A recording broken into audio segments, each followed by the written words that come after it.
Hello my dear friends, hi, मैं सैयद साद आप सबको वेलकम करता हूं on my YouTube channel Roshi study. तो हम स्टार्ट करने जा रहे हैं क्लास 9th की फिजिक्स का थर्ड चैप्टर जिसका नाम है ग्रेविटेशन, जो कि एक बहुत ही इम्पोर्टेंट और इंटरेस्टिंग चैप्टर है आपके इस कोर्स में। ये जो ग्रेविटेशन है ये एक बहुत ही इम्पोर्टेंट फिनोमिना है जो कि अर्थ पे प्रेजेंट हर ऑब्जेक्ट को इफेक्ट करता है, और ये कहना गलत नहीं कि ग्रेविटेशन ही बुनियाद है अर्थ पर लाइफ की।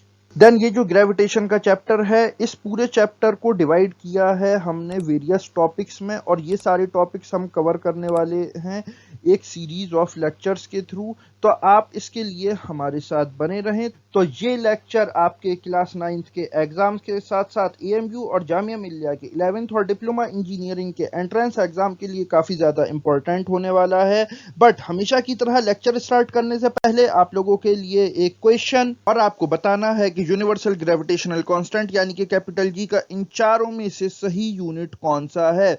कमेंट सेक्शन आपका है, इसका राइट आंसर वहां पर लिखो। हमेशा की तरह इसका सही आंसर मैं आपको बताऊंगा इस लेक्चर की लास्ट में। तो चलिए हम स्टार्ट करते हैं आज का अपना topic. Stay with us because there is a lot to know, a lot to discuss. इस लेक्चर में हम डिस्कस करने वाले हैं दो इंपॉर्टेंट टर्म्स के बारे में जो कि हैं ग्रेविटेशन एंड ग्रेविटी। तो सबसे पहले हम यहाँ पर डिस्कस करने वाले हैं अबाउट द टर्म ग्रेविटेशन। तो कभी आपने सोचा है कि जब कभी भी हम कोई भी चीज ऊपर फेंकते हैं तो वो चीज हमेशा नीचे क्यों आती है? इसके पीछे जो बेसिकली फिनोमिना वर्क कर रहा है वो है ग्रेविटेशन।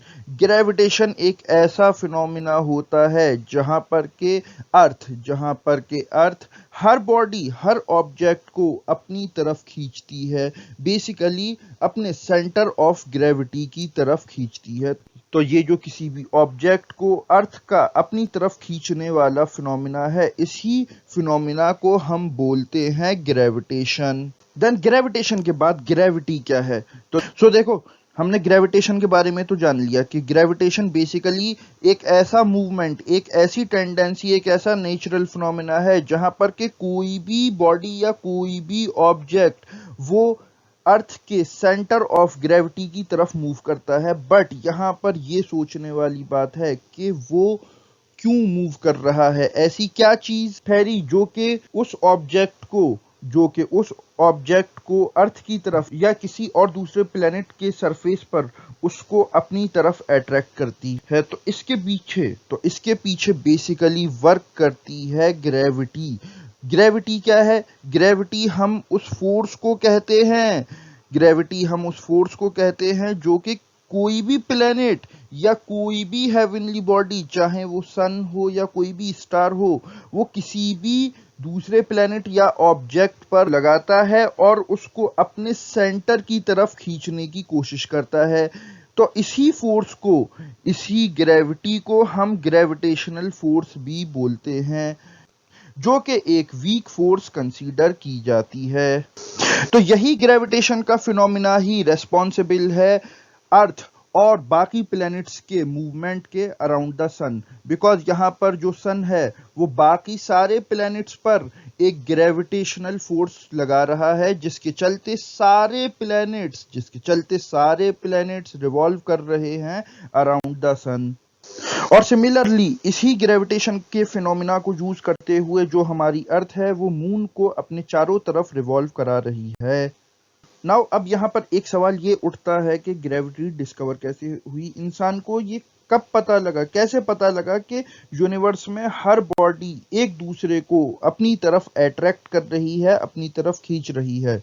एक बार क्या हुआ, जो सर आइजैक न्यूटन थे वो अपने घर के बाहर एक एप्पल ट्री के नीचे बैठे हुए थे, तो अचानक से एक एप्पल उनके सर पर आकर गिरता है। तो यहाँ पर जो सर आइजैक न्यूटन थे वो काफी ज्यादा सोच विचार में पड़ गए कि ये एप्पल पेड़ से टूटकर नीचे ही क्यों गिरा? ये दाएं भी जा सकता था, बाएं भी जा सकता था, ऊपर भी जा सकता था, ये नीचे ही क्यों आया? तो उन्होंने फिर यहाँ पर जब स्टडी किया तो उन्होंने देखा कि ऐसी क्या चीज है जो कि एप्पल को नीचे की तरफ खींच रही है। तो उन्होंने फिर यहाँ पर जब देखा कि मेरी बॉडी में तो ऐसी कोई चीज नहीं जो कि एप्पल को नीचे खींच ले, तो उन्होंने फिर जब गौर किया तो उन्होंने देखा वो कहाँ बैठे हुए थे, वो ग्राउंड पर बैठे हुए थे।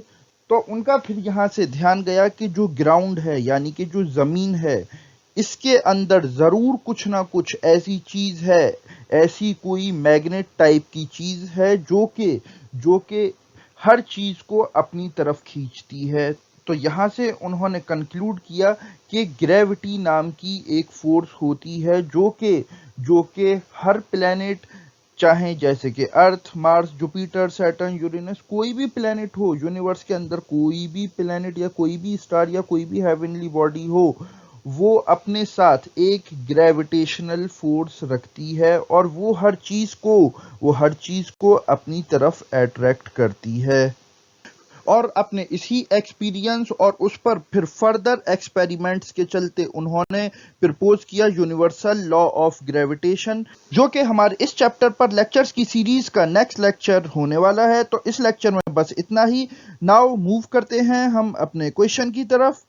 और आपका सवाल था कि इन चारों यूनिट में से यूनिवर्सल ग्रेविटेशनल कांस्टेंट यानी कि कैपिटल जी का यूनिट क्या है? तो इसका राइट आंसर है ए, न्यूटन मीटर स्क्वायर पर केजी स्क्वायर।